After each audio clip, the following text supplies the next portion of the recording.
하나님께서 우리에게 주신 말씀은 마태복음, 신약성경 마태복음 5장 1절에서 12절의 말씀입니다.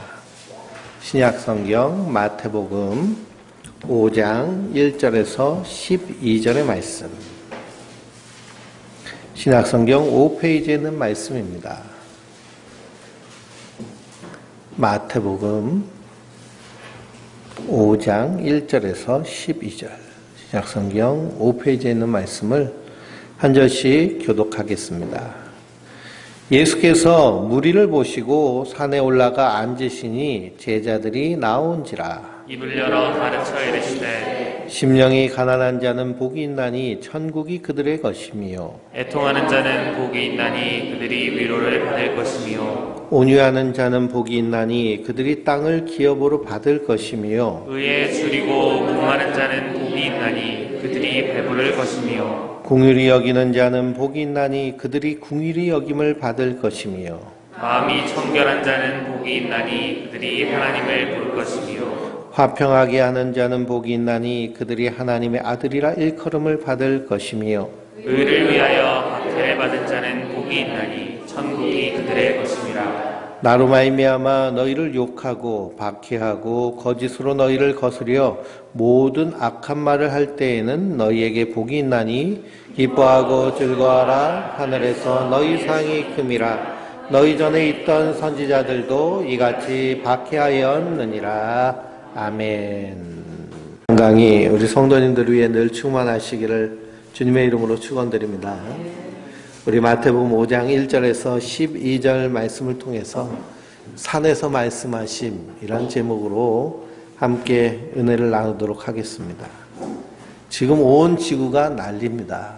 홍수로 난리이고, 그래서 일본하고 중국에 퍼부었던 그 비가요, 우리나라 저 부산하고 그리고 저 동해안 쪽에 살짝 거쳤는데 그 비가 엄청나서 피해가 말로 하지 못할 정도의 피해를 입었습니다.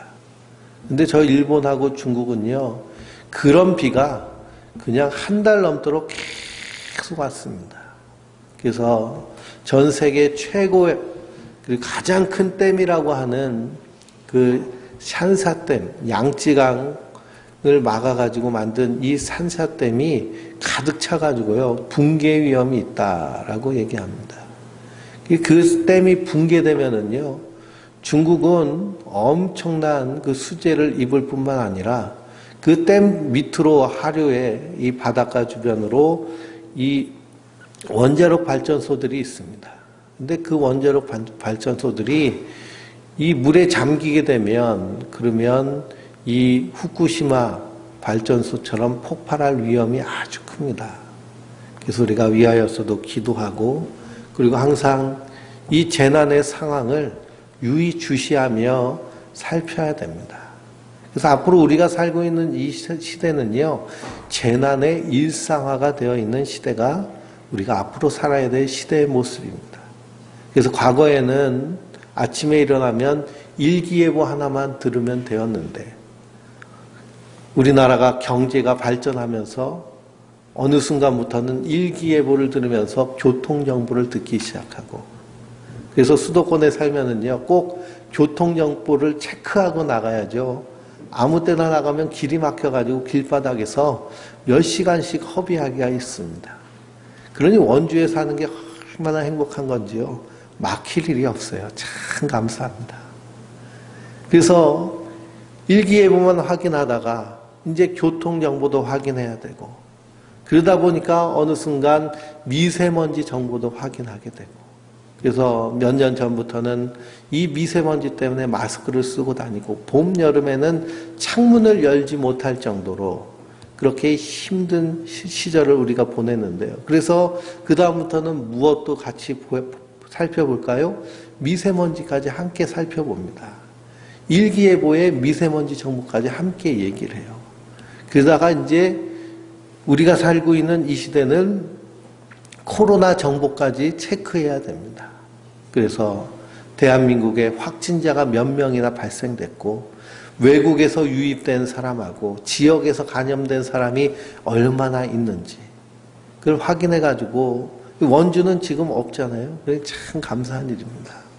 그래서 원주에 만약 확진자가 생기고 그 확진자가 어딜 돌아다녔다라고 하는 정보가 뜨면 거기는 얼씬도 하지 말고 혹시 모르니까 아주 열심히 마스크를 쓰고 지방이나 다른 곳에 갔어도 마스크를 쓰고 살아야 되는 시대. 그래서 재난이 일상화된 시대가 우리가 살고 있는 이 시대입니다. 그러나 우리 성경을 읽어보면 마지막 때에는 이러한 재난의 재난이 계속될 것이다 라고 이미 말씀하고 계십니다. 성경은 이미 말씀하고 있는 거예요. 예수님 이미 말씀하고 있습니다. 그러니 이런 때를 우리가 살면서 우리의 믿음은 더욱 견고해져야 될 줄 믿습니다. 예수님을 소망하는 믿음으로 다시 예수님을 기다리는 그 굳건한 재림의 믿음을 가지고 우리의 삶 가운데 하나님 나라를 이루어가며 사는 것이 성도의 삶의 목적이고 방향인 줄 믿습니다. 그래서 우리가 정체성이 분명하면 흔들리지 않습니다.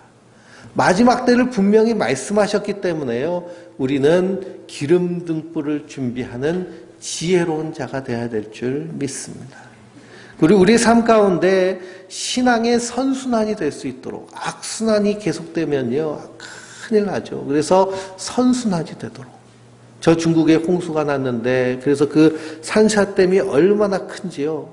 그래서 물이 가득 차니까 물을 방류하면 하류의 홍수가 심하게 나고 방류하지 않으면 상류의 홍수가 나는 그런 악순환 같은 일들이 우리 안에서 일어나지 않도록 신앙이 선순환되어야 될 줄 믿습니다. 그래서 우리가 데살로니가전서를 함께 나누면서 신앙이 선순환되는 그 데살로니가 교회의 모습을 봅니다.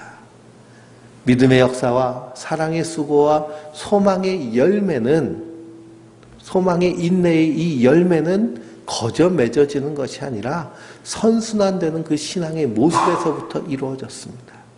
그들이 어디에 있든지 하나님 아버지와 주 예수 그리스도 안에 거해 있습니다. 하나님 아버지와 주 예수 그리스도 안에 거해 있으니 거기서 주시는 하나님의 충만한 은혜와 평강이 넘치게 됩니다. 세상에서 핍박이 일어나고 세상에서 어려움이 일어날지라도 내 영혼은 평안해. 우리가 찬양했죠. 그래서 주 오셔서 세상을 심판할지라도 나의 영혼은 겁없으리라. 왜 그럴까요? 우리가 누구 안에 있기 때문에? 그리스도 안에 있기 때문에. 주 안에 있는 자들에게 딴 근심이 있으랴. 왜 우리가 예수님 안에서 평안하며 예수님 안에서 담대할 수 있을까요? 그분이 우리의 죄와 허물을 다 지시고 십자가에 달려 죽으심으로 우리를 깨끗게 하시고 우리를 구속하여 하나님 자녀 삼으셨기 때문입니다. 그리고 성도는 두려워할 것이 없는 자들. 그래서 이 땅에서 평안한 자들. 그래서 이 땅에서 항상 기뻐하고 쉬지 않고 기도하고 범사에 감사하는 그리스도 안에서 하나님의 뜻을 이루어가는 자들인 줄 믿습니다. 그러기 위해서 우리가요, 이 땅에서 악한 사단마귀가 택한 자라도 삼키려고 우는 사냐같이 삼키는 때가 바로 이때입니다. 그래서 우리는 하나님의 말씀 위에 든든히 서야 될 줄 믿습니다. 성령 충만한 모습은 어떤 모습이라고요? 말씀 충만한 모습입니다. 우리의 신앙을 마치 기차에 이렇게 비유하면 옛날 증기기관차 아시죠? 증기기관차는 앞에 증기기관이 있습니다. 하얀 연기와 시커먼 연기를 내면서 칙칙폭폭 갑니다. 그러면 그 뒤에 석탄을 가득 실은 화차가 있습니다. 그럼 거기 기관차에 그 일하는 그런 화부가 그 화차에서 석탄을 열심히 실어서 그 증기기관에다가 부어넣으면 거기서 불이 활활 타면서 물을 끓여서 증기를 내서 그 힘으로 기차가 탁 가는데요. 칙칙폭폭 가는데 그래서 그 뒤에 있는 열차, 사람들이 타고 있는 열차를 이끌어 갑니다. 한번 상상해 보세요. 우리 신앙도요, 이 증기기관차와 같은데 앞에서 힘차게 연기를 내면서 그러면서 우리의 신앙을 끌고 가는 것이 무엇이냐? 하나님이 우리를 구원하신 구원의 팩트, 사실입니다. 예수님께서 십자가에 달려 죽으시고 부활하셔서 우리를 구원하신 것, 이것은 성경적인 것뿐만 아니라 역사적인 사실인 줄 믿습니다. 우리의 신앙의 원동력은요, 이 하나님의 말씀에 근거한 그 사실에 근거한 거예요. 그 사실이 우리를 이끌고 갈 때 거기에 힘이 되는 것이 무엇이냐? 화차, 즉 우리의 믿음입니다. 믿음은 내가 그것을 하나님 이렇게 행하셨군요 라고 한 우리의 확신이며 우리의 신앙의 표현입니다. 내가 이걸 믿기로 작정한 거예요. 그리고 믿기로 작정한 것도 하나님의 은혜이고 이것을 깨닫게 하신 것도 하나님의 은혜이지만 우리가 믿음을 선택할 때에 그때에 하나님의 은혜가 우리를 하나님 나라로 이끌어 가시는 줄 믿습니다. 그 안에서 풍성한 열매들이 맺힙니다. 때로는 우리의 삶 가운데 하나님 살아계시는 그 놀라운 기적을 경험하기도 합니다. 기도할 때요, 하나님 이루어주시는 신묘막측한 일들이 있습니다. 그래서 기도의 맛을 알고요. 하나님 정말 살아계시는군요. 사도 바울은 그래서 구하는 것과 생각하는 것에 넘치도록 채워주시는 하나님이라고 얘기합니다. 내가 구하지 않고 생각만 했는데도 하나님 이루어주시는 거예요. 저는 목회를 하면서요, 그런 경험을 참 많이 했습니다. 요즘 이렇게 TV가요, 그리고 프로젝트 같은 그런 전자기기, 미디어 기기가 저렴해졌습니다. 그리고 중국에서 또 대량 생산하기 때문에요, 그렇게 비싸질 않아요. 근데 이 20년 전만 해도 이런 대형 미디어 기기가 매우 비쌌습니다. 그게 제가 시골에서 목회를 하고 있을 때 시골에는 할머니, 할아버지들이 많으셨어요. 근데 이 성경을 한번 찾읍시다 하고서 마태복음 몇 장을 읽겠습니다. 혹은 찬송가 몇 장을 보겠습니다 라고 하면 착착착 찾으시는 것이 아니라 이렇게 한참 찾으시는 겁니다. 학교를 안 다녀보시고 교회에서 글씨를 배우셨으니까요. 그래서 가만히 앉아 계신 분도 계세요. 그분은 이제 글을 모르시는 거죠. 글을 모르시는데 자존심이 강하셔가지고요, 그냥 아는 척하고 계시는 거예요. 숫자를 모르시는 분이 많고, 성경은 계속 읽으니까 글자는 아시고. 그래서 우리 교회도 이 프로젝트 이렇게 영상으로 방송할 자막을 띄울 수 있는 그런 큰 TV가 있었으면 좋겠다라고 이렇게 생각을 했어요. 근데 그땐 그게요, 아주 비쌌습니다. 그러니까 저희 부부가 그렇게 서로 얘기를 했어요. 이 TV를 하나 여기다 탁 놓으면 참 좋을 텐데, 이렇게 생각을 했는데요. 근데 며칠 있다가 전화가 왔어요. 전화가 왔는데, 테레비가 하나 생겼는데, 우리 필요 없으니까 가져가라고. 근데 그 테레비가 조그만 테레비가 아니라 아주 큰 대형 TV. 그래서 그걸 가져다가 놓고서는 예배를 잘 드렸습니다. 그러니까 생각하는 것에 넘치도록 채워주시는 분이 하나님이세요. 근데 우리가 그래서 내가 기도하니까 하나님이 이렇게 채워주시네 하고 하나님을 마치 자판기처럼 여겨서 그래서 그렇게 기도하는 것이 아니고요. 하나님이 하신 이 일에 대해서 내가 믿는 믿음을 가지고 항상 기뻐하며 쉬지 않고 기도하고 범사에 감사하며 우리의 신앙이 선순환될 때에 그 신앙의 풍성한 열매가 맺혀지게 되는 줄 믿습니다. 그래서 찬송에도 받은 복을 세워보아라. 받은 복을 세워보아라. 그래서 내가 정말 예수님을 의지하고 믿는 믿음으로 결단했을 때 하나님 내게 어떤 은혜를 주셨는지, 어떤 복을 주셨는지 날마다 생각하며 기억하며 사는 것이 성도들인 줄 믿습니다. 이런 믿음을 가지고 살 때요, 재난이 일상화된 우리의 시대 가운데 흔들리지 않고 견고하게 서게 되는 줄 믿습니다. 뿐만 아니라 믿지 않고 구원받지 못한 두려움에 떨고 있는 영혼들에게 하나님 나라의 복음을 증거하고 그 안에서 하나님의 평강을 전할 수 있는 그런 전도의 문이 활짝 열리게 될 줄 믿습니다. 그래서 성도는요, 그 은혜 안에 든든히 서는 자들입니다. 그래서 오늘 마태복음 5장에 예수님께서 무리를 보시고 산에 올라 앉으셨다라고 말씀하고 있습니다.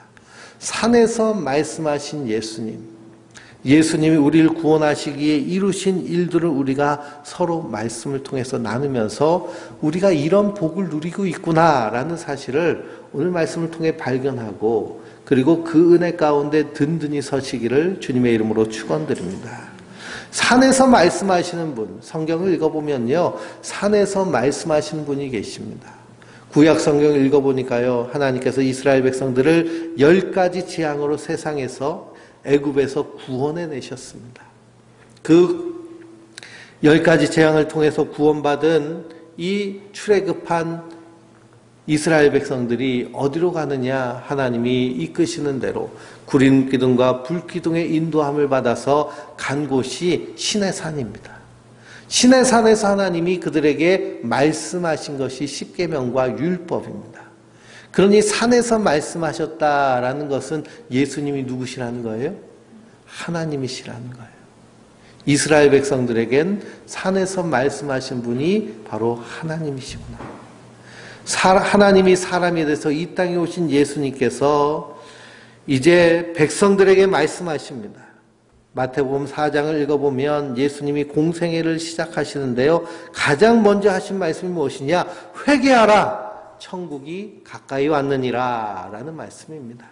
그래서 4장 17절 말씀해 보니 이때부터 예수께서 비로소 전파하여 이르시되 회개하라, 천국이 가까이 왔느니라. 천국은 죽어서 가는 곳이 천국이 아닙니다. 죽어서 가는 것도 하나님 나라지만 이 땅에서 우리가 하나님 나라를 살아가는 것이 참으로 중요한데요. 천국이 가까이 왔느니라 라고 한 이 천국은 무엇이냐? 예수님 그분 자체가 천국이신 줄 믿습니다. 예수님과 동행하는 사람, 예수님과 함께하는 사람, 주 안에 있는 사람, 그 사람이 이 땅에서 하나님 나라를 사는 자들입니다. 우리는 그 은혜와 복을 이미 누리고 있는 줄 믿습니다. 그 예수님께서 회개하라, 천국이 가까이 왔느니라. 회개할 것을 말씀하고 계십니다. 우리가 하나님 앞에 무엇을 회개해야 될까요? 우리가 구원의 사지읒에 대해서 말씀을 드렸습니다. 당신은 죄인이니 회개하십시오 라고 말하면 그 죄에 대해서 오해하면 내가 무슨 죄를 졌다고 회개합니까? 라고 말할 수 있습니다. 성경에서 말하는 죄라는 것은 윤리, 도덕, 관습적인 죄를 말하지 않습니다. 그 죄의 근원을 말하고 있습니다.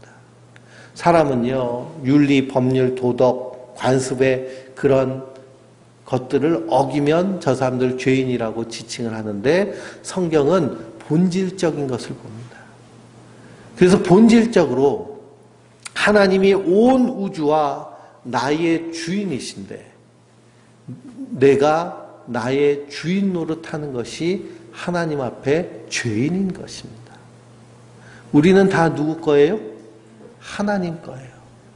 근데 우리가 하나님 걸로 살고 있나요? 아니면 내 걸로 살고 있나요? 내 맘대로 살려고 하죠. 내 맘대로 살려고 하는 것. 내 맘대로 살려고 하는 것이 하나님 보시기에 죄가 되는 것입니다. 왜 그러냐? 하나님이 왕이신데 그 왕을 무시하고 내가 왕자리에 앉아서 왕노릇하려고 하는 것. 이것이 선악과를 따먹은 인생들이 하나님 앞에 행한 범죄입니다. 그러니 왕이 있는데 자기가 왕노릇하면 이것이 조선시대 같은 경우에는 뭐가 되는 거예요? 역적이 되는 겁니다. 역적. 그래서 우리가 사극을 보면 역적, 역모에 몰리면 어떻게 돼요? 자기뿐만 아니라 가족까지 그리고 3대까지 완전히 멸문지화를 당합니다. 저 중국은요, 3족이 아니라 9족까지 멸망을 시킵니다.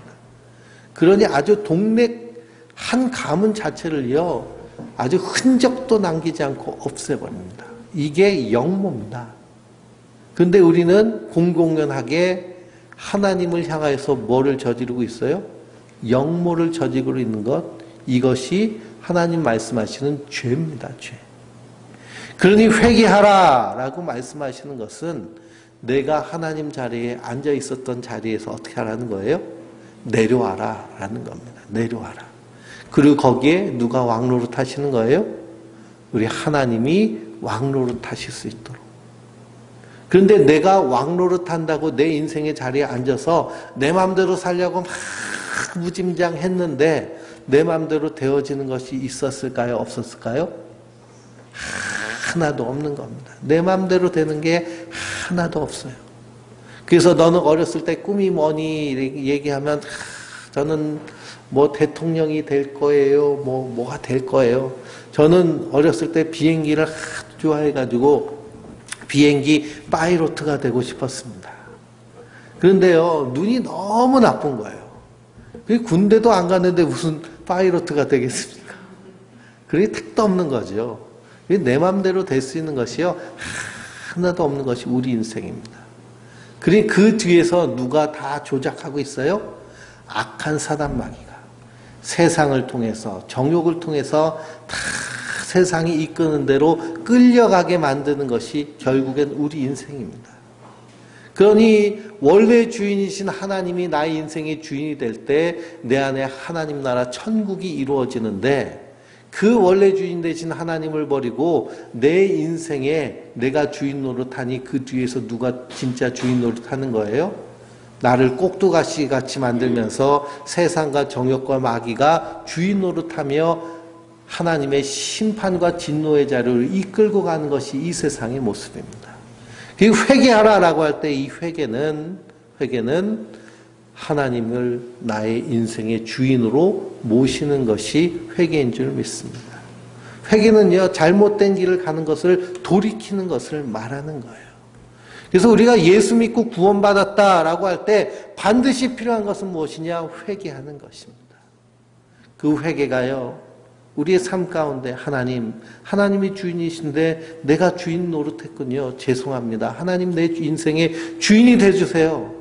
하고 기도하고 간구하고 하나님을 향해서 용서를 구할 때 하나님 용서하여 주시는 분이신 줄 믿습니다. 그래 안다. 내가 너를 위해서 십자가에 달려 죽어서 너의 죄와 허물을 다 용서했단다 하고 우리를 받아주시는 분이 하나님이신 줄 믿습니다. 우리가 용서와 용납을 구별할 줄 알아야 됩니다. 하나님은요, 지금 이 세상을 용납하고 계십니다. 용서와 용납의 차이가 뭘까요? 용납이란 것은요, 잘못한 사람이 잘못했습니다, 용서해 주세요 하고 싹싹 빌지 않아도 에휴, 그래 네 인생이 그렇지 불쌍하다 하면서 봐주는 것이 용납입니다. 근데 용서에는 반드시 뭐가 필요해요? 상대방의 사과가 필요합니다. 우리가 일본을 용서하고 싶어도 일본이 우리한테 사과하지 않으면 용서할 수 있어요? 없어요? 용서할 수가 없는 것이죠.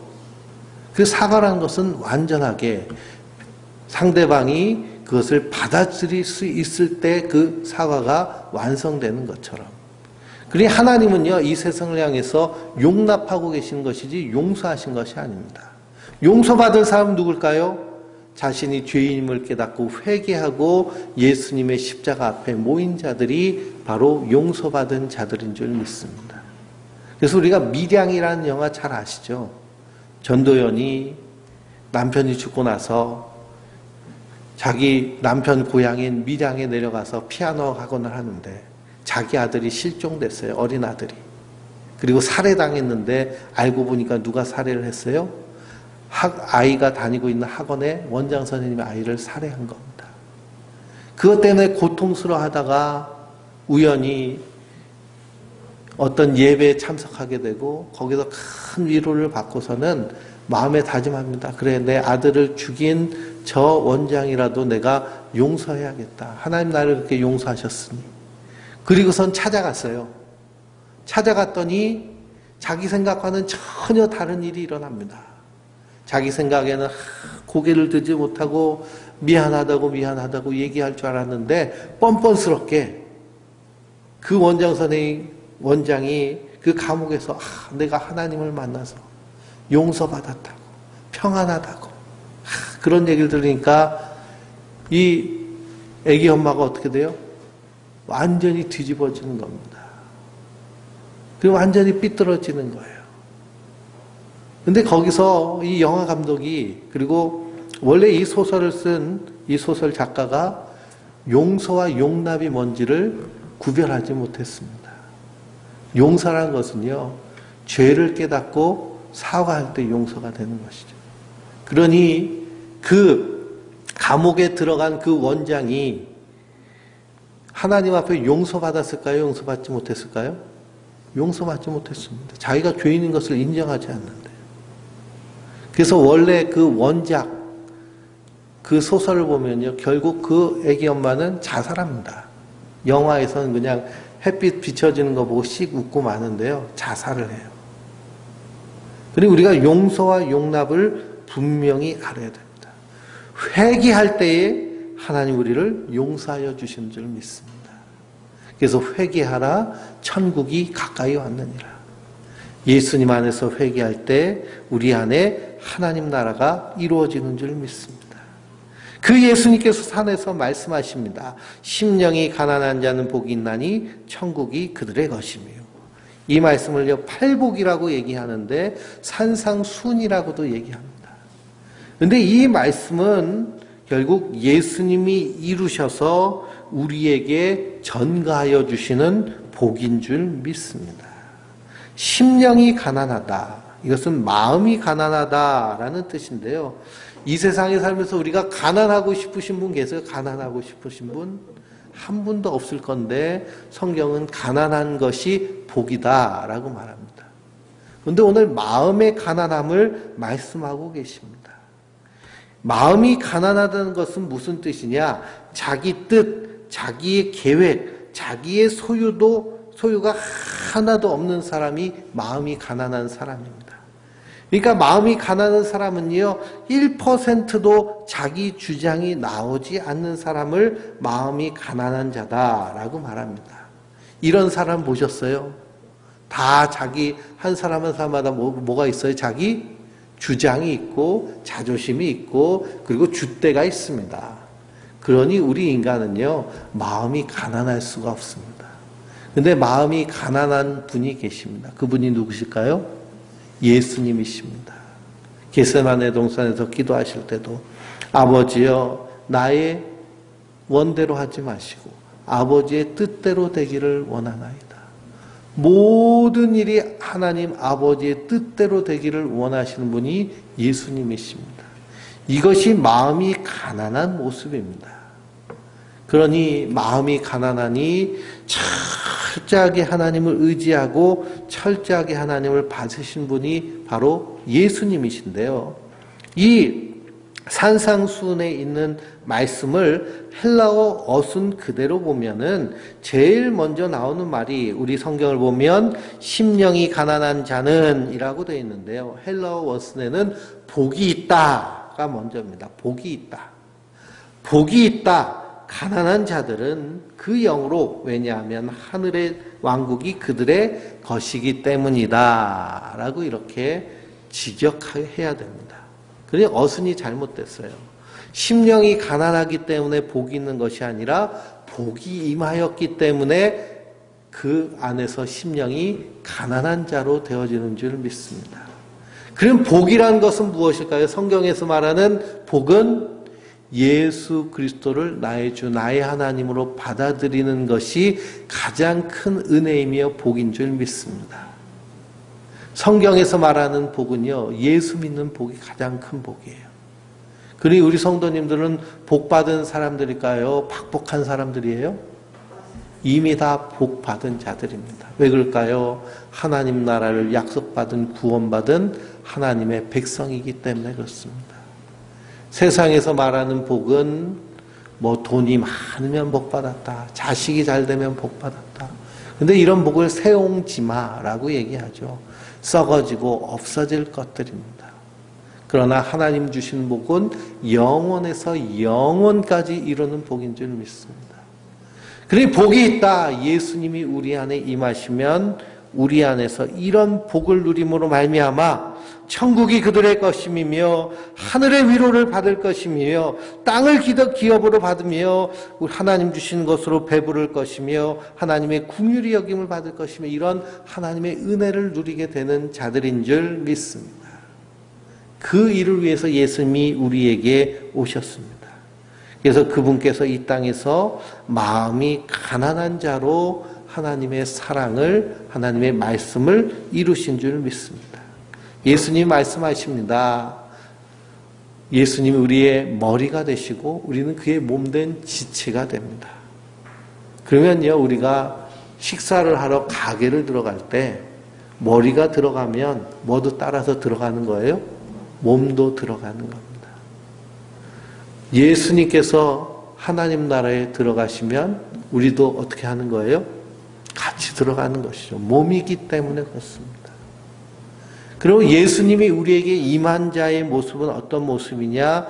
심령이 가난한 자의 모습으로 이 땅을 살게 됩니다. 내 뜻이 아니라 하나님의 뜻을 구하고 하나님이 기뻐하시는 일이 무엇인가? 하나님이 원하시는 일이 무엇인가? 이 세상에 부유하다고 말하는 사람들, 부자들 있잖아요, 부자들. 근데 실상은 하나님 보시기엔 어떤 사람들이란 거예요? 가난한 사람들이라는 거예요. 아주 불우한 사람들이라는 거예요. 자기가 가지고 있는 것으로 자기 배만 채울 줄 알지 이웃을 위해서 그리고 사람들을 위해서 쓸 줄 모르는 사람, 그런 사람 하나님 보시기엔 가난하고 가련한 사람이라는 거예요. 그러니 많이 있다고 부유한 것이 아니고 또 없다고 가난한 것이 아닌 것입니다. 없다고 자기 것만 움켜쥐려고 하는 사람들 있잖아요. 그건 역시도 가난한 모습이 아닙니다. 가난하다, 심령이 가난하다라는 것은 모든 것을 하나님을 의지하고 하나님 주신 것으로 만족하고 감사하며 그 하나님 주신 것으로 이 땅에서 하나님 나라를 누리는 자들이 바로 심령이 가난한 자들인 줄 믿습니다. 우리는 그럴 힘이 없지만 예수님께서 심령이 가난한 자로 이 땅에서 하나님의 사랑을 이루셨기 때문에 그러므로 천국이 그들의 것임이라 라고 하였는데 예수님의 의를 힘입어서 우리가 하나님 나라의 백성이 된 줄 믿습니다. 이것이 은혜입니다. 나는 가망성이 없는데 예수님께서 이 은혜를 나에게 부어주셨구나. 그래서 나를 예수님의 몸에 지체 삼으셨구나. 이것을 유니온, 성도의 연합이라고 하는데요. 그렇게 삼으신 그 은혜를 아는 자들이라면 우리가 이 땅에서 어떤 자로 살아야 될까요?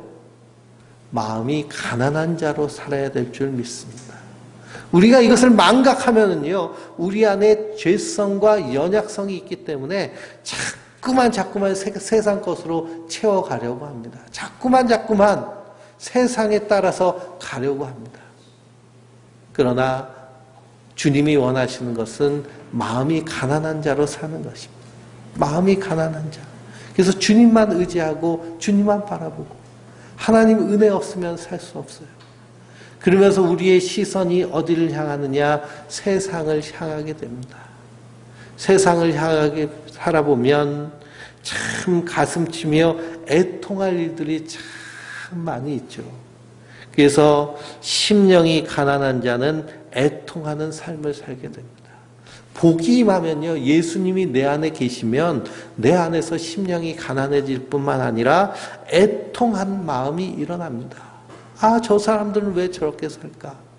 하나님 안에서 우리가 평안함을 누릴 수 있고 소망을 누릴 수 있고 우리가 마음으로 서로 뜨겁게 사랑할 수 있는 가족으로 하나님 삼으셨는데 사랑하지 못하고 저렇게 다투며 싸우는 모습.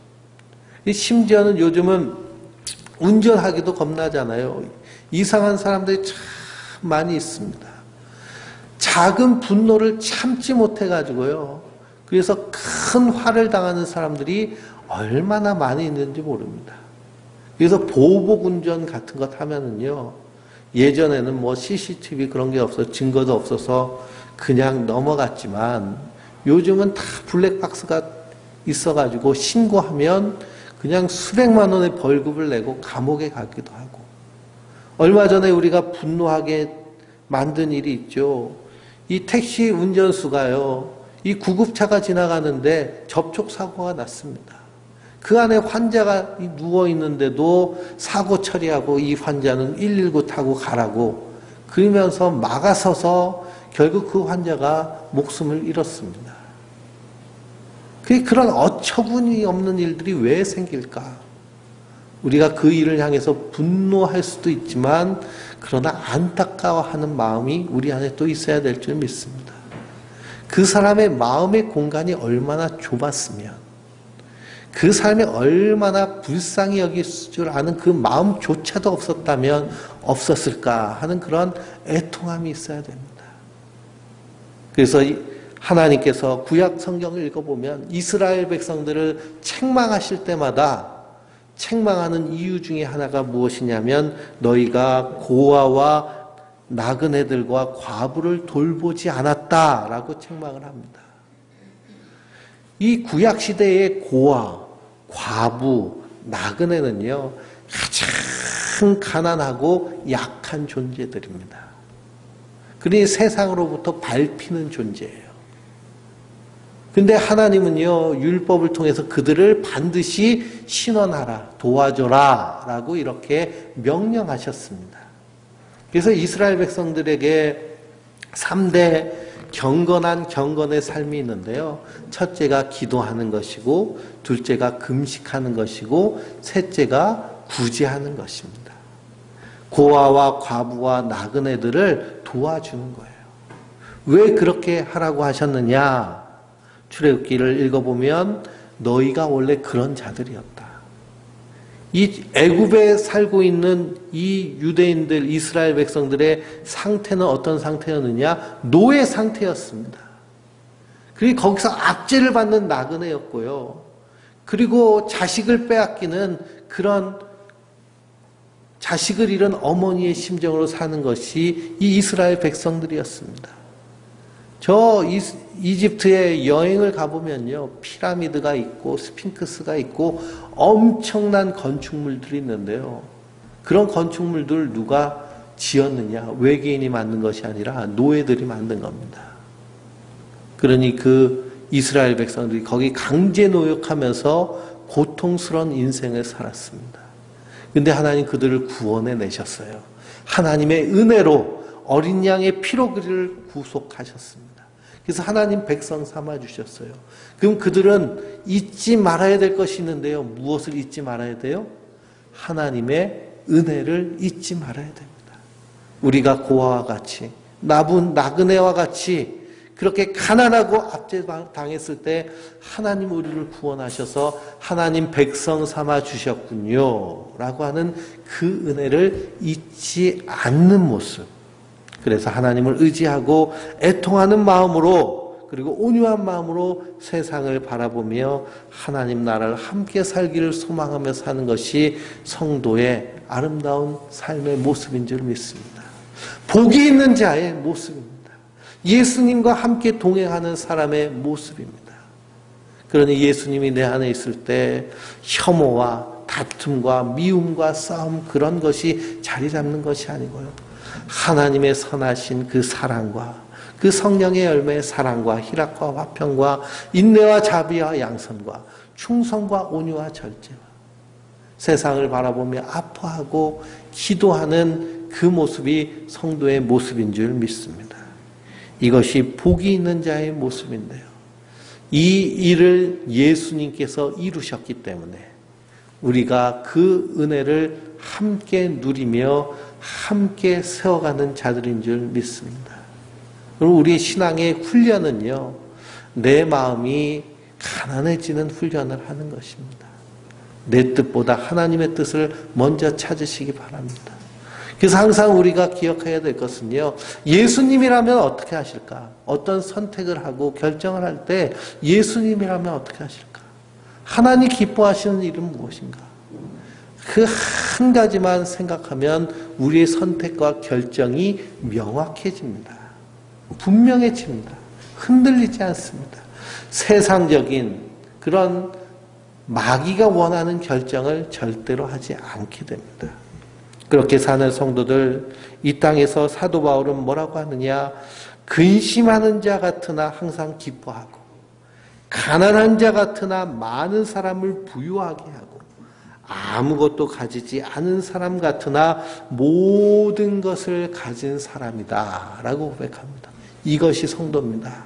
왜 그럴까요? 하나님이 이 세상의 모든 것들을 우리에게 선물로 주셨기 때문입니다. 그 하나님의 충만함과 부유함이 우리 안에 항상 넘친다는 사실을 기억하시고, 복되신 예수님과 365일 24시간 동행하는, 그래서 우리 한 주간 동안 살아가시면서 정말 예수님의 뜻을 이루며 예수님의 뜻대로 살아가는 그런 하나님의 사람들 되시길 주님의 이름으로 축원드립니다.